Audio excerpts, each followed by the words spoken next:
Hi there, today I'm going to show you how to insert a table database in your Notion template. Before we get started, I do want to talk a little bit about how this is different from a regular table in your Notion template. And I did make a video on how to insert a regular table in Notion template. I do have that video on my channel, so please check that out if that's what you are looking for. Now, the main differences between a table database and a regular table is we can see here that a regular table is kind of just like a blank sheet of paper is how I look at it.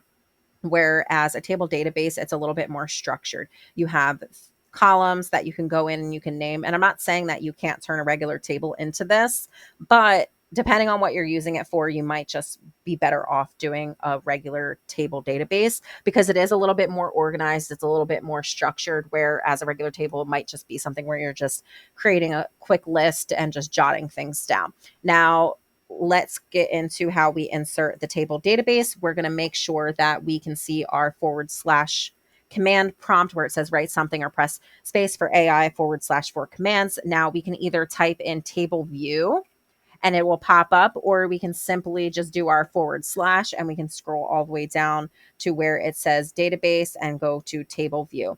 And that is how you insert a table database in your Notion templates. I am going to have to make these table databases or any of the databases that I'm going to teach you into a multiple part series, just because there is a lot of information and I want you to know how to break it down so that you can utilize it for whatever purpose you're going to be utilizing it for. So if you found this video to be helpful, please check out my other videos. You might find this to be helpful too. Thanks. Bye.